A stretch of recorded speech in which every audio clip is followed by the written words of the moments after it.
Hello, my name is Tim Lahili. In this video, we're talking about the grid columns. This is our third video in our grid overview.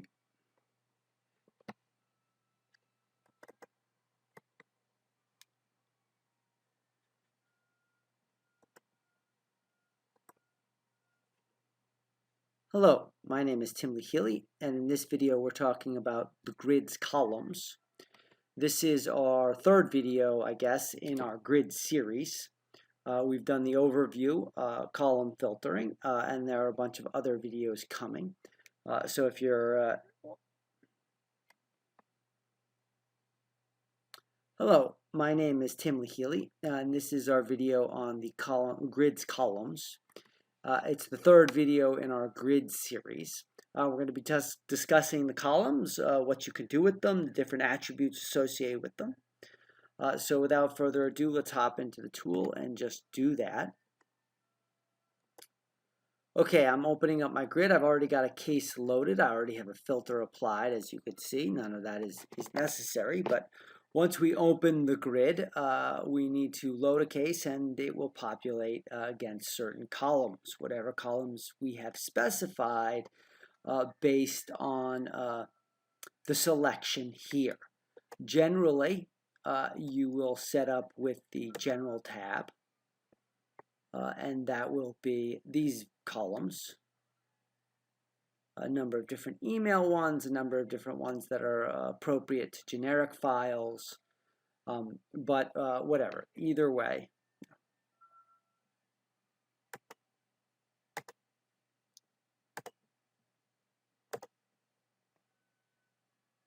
Hello, my name is Tim Lahili, and we're going to be discussing the grid's columns. This is the third video in our grid series, so let's hop straight into the tool and look at what we've got. So I already have Quincy open. I already have a case loaded and a filter applied. Let's open up the grid and see what we've got here. We've got a basic grid. It is 1,000 rows long on page 1, and we've got our general column setting applied. So what do we mean when we say columns? When we say columns, well, it's pretty straightforward. It's just these. This is the path column. This is the file category column, logical size column, and so on and so forth.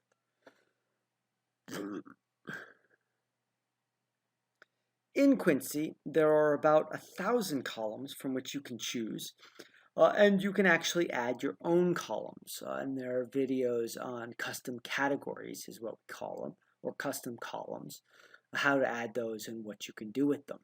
But the point is, there are just a whole lot of columns.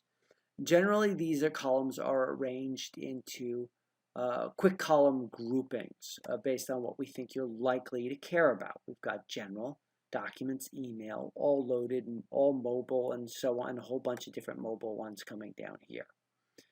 We've got internet and speed.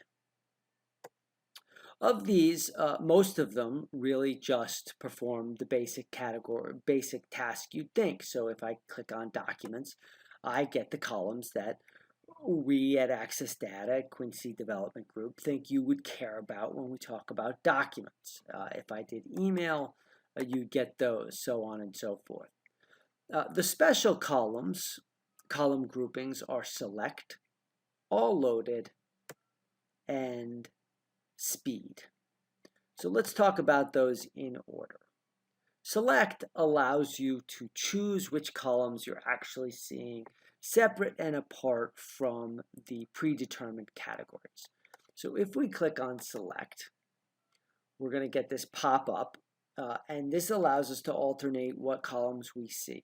All these different groupings here are actually drop-down selects, and you can go and click on them and add those columns to your grid. So if we wanted to add email, we click on email, and let's say we wanted to add email 2, email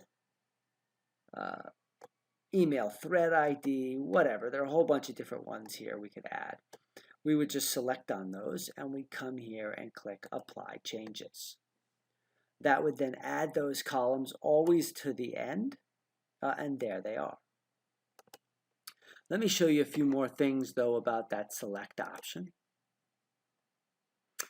You'll notice that we have right here the selected columns. This will always be the columns that you have shown in the grid. You can see that we've got the email columns we just added, these two. If we want to remove them or remove any of these columns, we can go ahead and just click off these and say I only want these three now. Now, if I select apply, I'm actually going to get 5 columns. I'm going to get these 3, but you got to note that we added these email columns down here also. And it doesn't have these 2 connected. So if we remove them there and we want to really get rid of them, we also are going to have to remove them here. So let's go ahead and do that. And now we can click apply and we will be down to just 3 columns. That is object ID, object name, object path. Those were the columns we specified. Now, let me explain these other 2 columns. I'll do that, or 3 columns, excuse me, this column, and this column. They show up every time no matter what. But let me finish off talking about the select here, because there's one other thing, or 2 other things I wanted to show you. Well, actually, excuse me, there are 3 other things. There's the all. This offers you a selection of all the columns that we have here in the product. If you click on this, you can see there are over 1,000 columns, but you'd never want that. You could go ahead and select, and if you wanted, let's say we're looking for a date, we can go look through all the different kind of dates we wanted, and let's say we wanted last modified date, we could go add that. So that allows you to really play around with the different columns we offer. The other thing I wanted to show you was custom columns. If you add custom columns, they're all immediately accessible right here. It makes them very easy to find. They will never be accessible in the all category because they're custom to this case. So that's worth knowing that that's there. And then finally, oftentimes you want to get to tags, issues, labels, different things. That's one category I'd just like to point out. Last thing is there's this clear. It will clear all selections. It gives you this warning.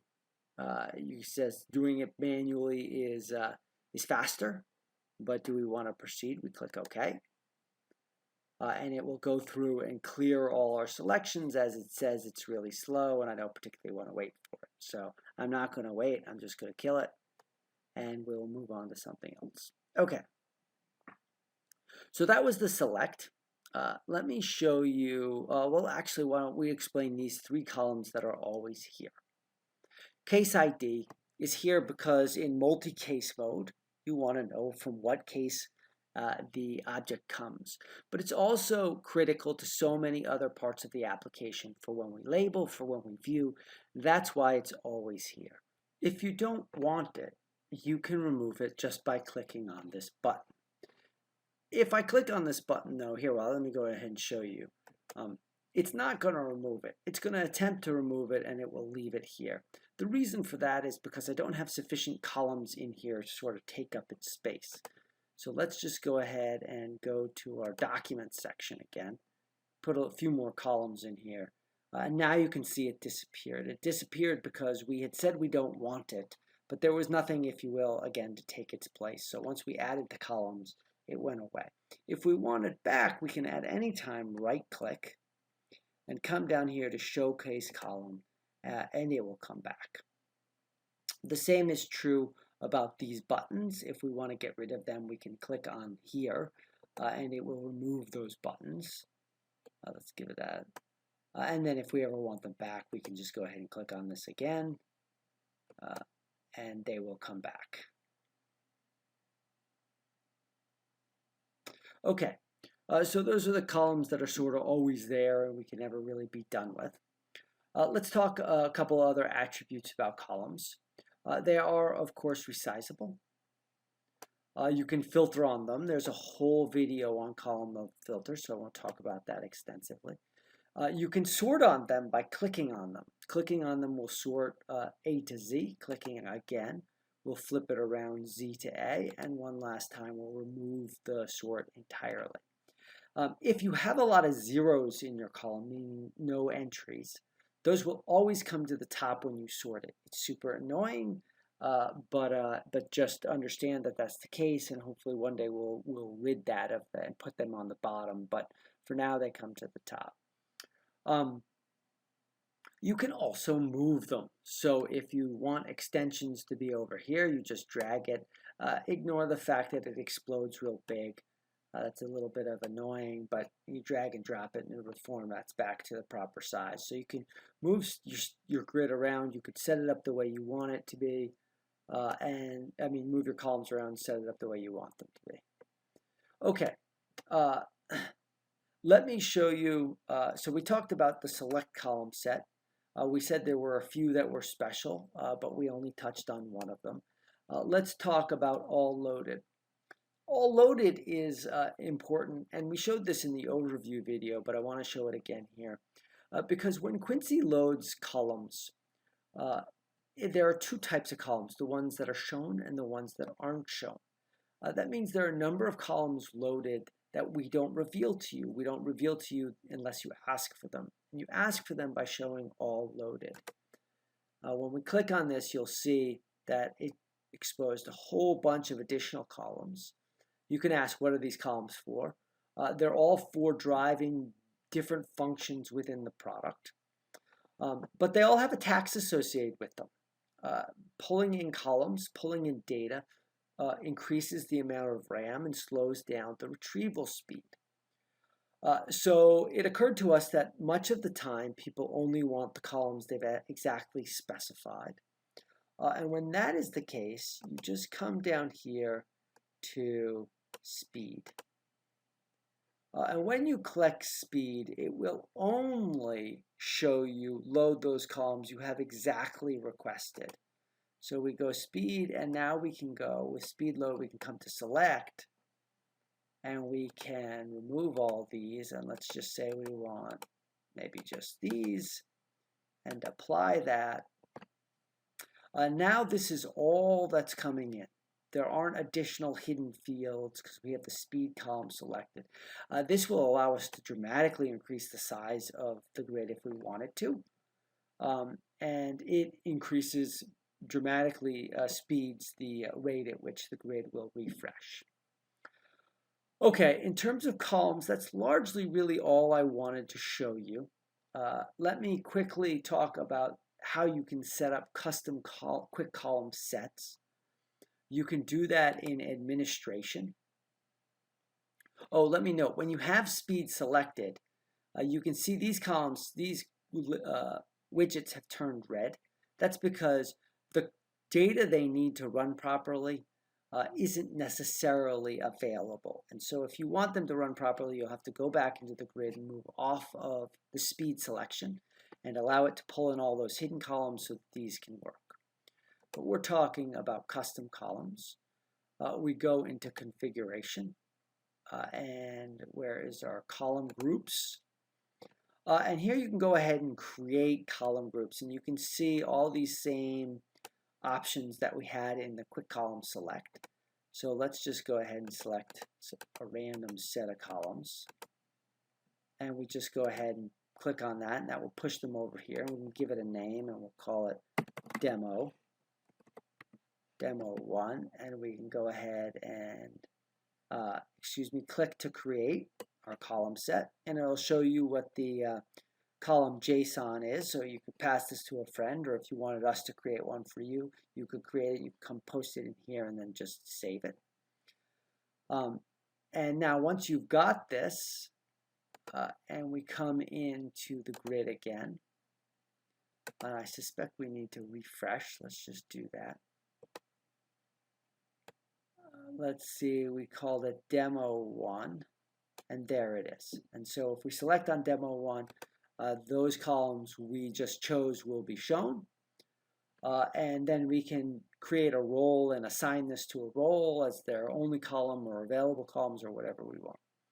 Anyway, that's what I wanted to show you in terms of columns. Hopefully that is helpful. And as always, if you have questions, feel free to post them.